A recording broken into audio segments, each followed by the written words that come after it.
ఈ కథ ప్రారంభమవుతుంది ఈజిప్ట్ అనే గొప్ప దేశంలో. అక్కడ ఫరో అనే రాజు పాలనలో ఉన్నాడు. ఆయన శక్తివంతుడు, గర్విష్టి, ఎవ్వరికీ భయపడని రాజు. కాని అతనికొక భయం ఉంది. ఆ దేశంలో ఇశ్రాయేలీయులు నివసించేవారు. కాలక్రమేణా వారు చాలా మందయ్యారు. వారి సంఖ్య పెరుగుతుండటంతో ఈజిప్టు రాజు ఫరో భయపడసాగాడు. ఇలా కొనసాగితే ఒకరోజు వీరు మనకే ప్రమాదమవుతారు అని అతను అనుకున్నాడు. అందుకే అతను ఇశ్రాయేలీయులను బానిసలుగా మార్చేశాడు. వారికి చాలా కష్టమైన పనులు పెట్టించాడు. పెద్ద పెద్ద పట్టణాలు కట్టించాడు. కానీ వారు ఎంత కష్టపడినా వారి సంఖ్య మాత్రం తగ్గలేదు. ఇంకా పెరుగుతూనే ఉంది. అప్పుడు ఫరో మరింత క్రూరంగా మారాడు.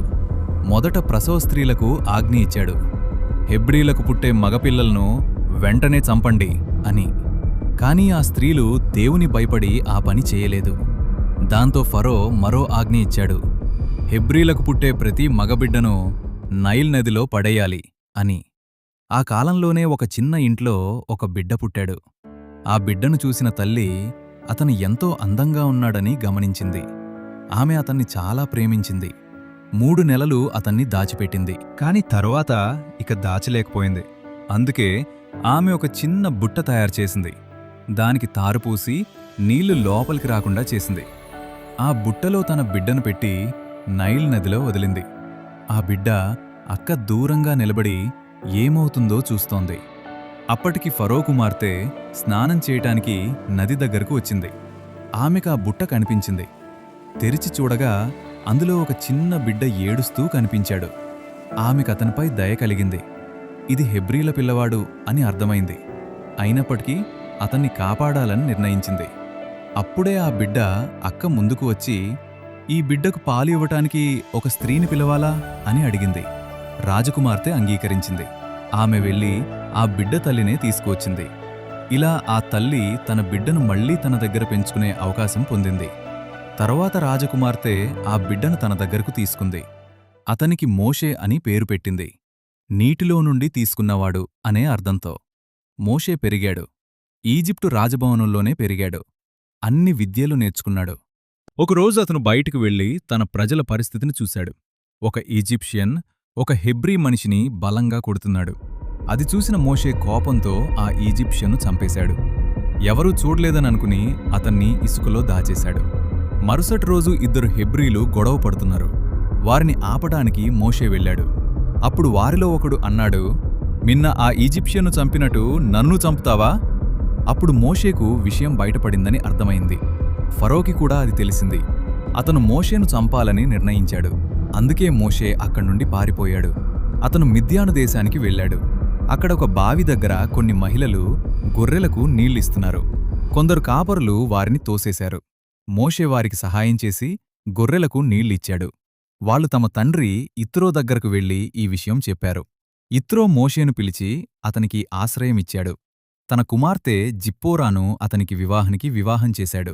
మోషే చాలా సంవత్సరాలు అక్కడే గొర్రెల కాపరిగా జీవించాడు. ఒకరోజు అతను గొర్రెలను తీసుకుని హోరేబు కొండకు వెళ్ళాడు. అక్కడ ఒక ఆశ్చర్యకరమైన దృశ్యం కనిపించింది. ఒక పొద అగ్నిలో కాలుతోంది కాని అది కాలిపోవటం లేదు. మోషే దగ్గరకు వెళ్లి చూస్తుండగా దేవుడు అతనితో మాట్లాడాడు. మోషే, మోషే అని పిలిచాడు. మోషే, ఇక్కడున్నాను అన్నాడు. దేవుడు చెప్పాడు, నీ చెప్పులు తీసుకో. నీవు నిల్చున్న స్థలం పవిత్రమైనది. దేవుడు మోషేకు చెప్పాడు, నేను నా ప్రజల బాధను చూశాను. వారి కేకలను విన్నాను. వారిని విముక్తి చేయడానికి నిన్ను పంపుతున్నాను. మోషే భయపడి, నేను ఎవరు? నేను ఎలా వెళ్తాను అని అడిగాడు. దేవుడు చెప్పాడు, నేను నీతో ఉంటాను. మోషే మరలా అడిగాడు, వాళ్ళు నీ పేరడిగితే ఏమని చెప్పాలి? దేవుడు సమాధానమిచ్చాడు, నేను ఉన్నవాడిని నేను ఉన్నాను.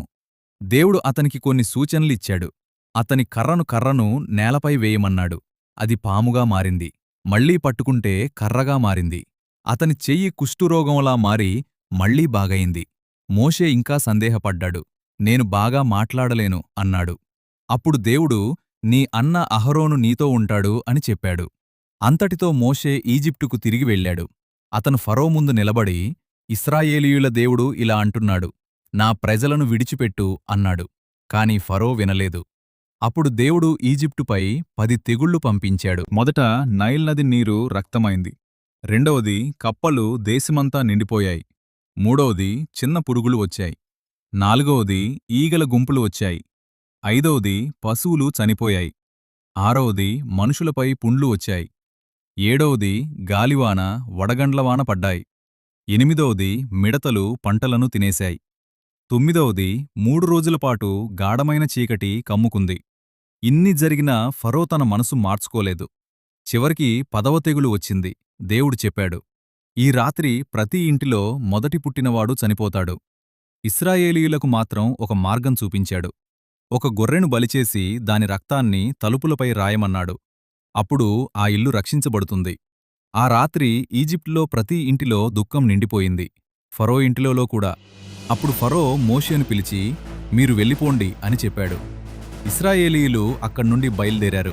దేవుడు వారికి మార్గం చూపించాడు. పగటిపూట మేఘస్తంభంగా, రాత్రిపూట అగ్నిస్తంభంగా కనిపించాడు. వారు ఎర్ర సముద్రం దగ్గరకు చేరుకున్నారు. వెనుక ఫరో సైన్యం వెంబడిస్తోంది. అప్పుడు దేవుడు మోషేకు చెప్పాడు, నీ కర్రను సముద్రం వైపు చాచు. మోషే అలా చేశాడు. అప్పుడు సముద్రం 2 వైపులా విడిపోయింది. మధ్యలో పొడినేల కనిపించింది. ఇశ్రాయేలీయులు ఆ మార్గంలో నడిచారు. ఫరో సైన్యం కూడా వెంబడించింది. కాని వారు మధ్యలో ఉండగానే నీరు తిరిగి వచ్చి వారిని ముంచేసింది. ఇలా దేవుడు తన ప్రజలను రక్షించాడు. ఇది మోషే కథలో ఒక ముఖ్యమైన భాగం. ఒక బిడ్డగా ప్రారంభమైన అతని జీవితం ఒక గొప్ప నాయకుడిగా మారింది.